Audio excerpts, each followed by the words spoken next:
Hi, my dear competitive aspirants. I am Bhavita Santosh, Faculty of Economy. ఈ రోజు economy సబ్జెక్ట్లో భాగంగా ప్రణాళిక సంఘం అనేటువంటి టాపిక్ గురించి మాట్లాడుకుందాం. Planning commission. మరి ఇక్కడ ప్రణాళిక సంఘాన్ని ఎప్పుడు ఏర్పాటు చేయడం జరిగింది? ప్రణాళిక సంఘం యొక్క ఏర్పాటు ఎప్పుడు జరిగింది అంటే 1950 మార్చి 15 నాడు. 1950 మార్చి 15 నాడు. మరి ప్రణాళిక సంఘం యొక్క హెడ్ క్వార్టర్ ఎక్కడ ఉంది? ప్రణాళిక సంఘం యొక్క హెడ్ క్వార్టర్ ఎక్కడ ఉంది అంటే న్యూఢిల్లీలో కలదు. మరి ఇక్కడ ప్రణాళిక సంఘాన్ని ఆమోదించే సంస్థ ఏది? ప్రణాళిక సంఘాన్ని ఆమోదించే సంస్థ ఏది? ప్రణాళిక సంఘాన్ని ఆమోదించే సంస్థ ఎన్డిసి, నేషనల్ డెవలప్మెంట్ కౌన్సిల్, జాతీయ అభివృద్ధి మండలి. మరి ఈ ఎన్డిసిని ఎప్పుడు ఏర్పాటు చేయడం జరిగిందంటే 1952 ఆగస్టు 6 నాడు ఏర్పాటు చేయడం జరిగింది. ఎన్డిసి యొక్క హెడ్ క్వార్టర్ ఎక్కడ ఉంది అంటే ఎన్డిసి యొక్క హెడ్ క్వార్టర్ ప్రధాన కార్యాలయం ఎక్కడ ఉంది అంటే న్యూఢిల్లీలో కలదు. ఎన్డిసికి చైర్మన్ గా ఎవరు ఉండడం జరుగుతుంది అంటే ఎన్డిసికి చైర్మన్ గా ఎవరు ఉండడం జరుగుతుంది అంటే ప్రధానమంత్రి. ఓకేనా, ప్రైమ్ మినిస్టర్. మరి అదే విధంగా ప్రణాళిక సంఘానికి అధ్యక్షులుగా ఎవరు ఉంటారు అంటే ప్రణాళిక సంఘానికి అధ్యక్షులుగా ఎవరు ఉంటారంటే దేశ ప్రధాని ఉండడం జరుగుతుంది. మరి ప్రణాళిక సంఘానికి అధ్యక్షుడైనటువంటి దేశ ప్రధానికి ప్రణాళిక సంఘం విషయంలో ఎలాంటి హోదా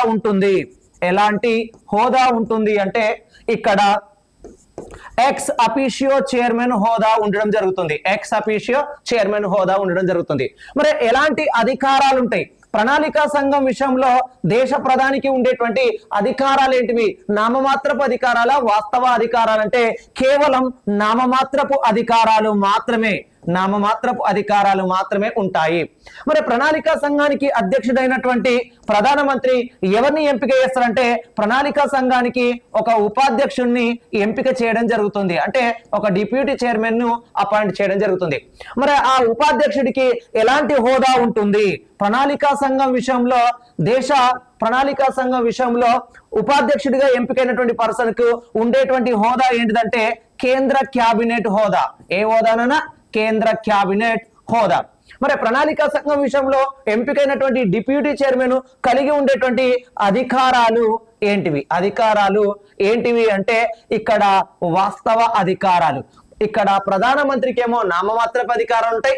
అదే విధంగా డిప్యూటీ చైర్మన్ గా ఎంపిక కాబట్టేటువంటి పర్సన్ కు మాత్రం వాస్తవ అధికారాలు ఉంటాయి. మరి ప్రణాళిక సంఘం అనేది రాజ్యాంగబద్ధమైన సంస్థనా అంటే ప్రణాళిక సంఘం అనేది రాజ్యాంగబద్ధమైన సంస్థ కాదు, ఇది రాజ్యాంగేతర సంస్థ. మరి ప్రణాళిక సంఘం అనేది శాసనబద్ధమైన సంస్థ కూడా కాదు. మరి ప్రణాళిక సంఘం అనేది చట్టబద్ధమైన సంస్థనా అంటే చట్టబద్ధమైన సంస్థ కూడా కాదు.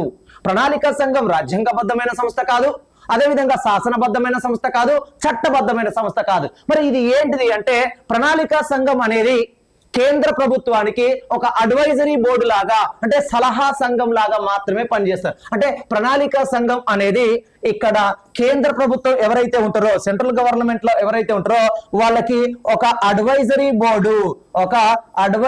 బోర్డు లాగా మాత్రమే పని చేయడం జరుగుతుంది. ఓకేనా, థ్యాంక్ యూ.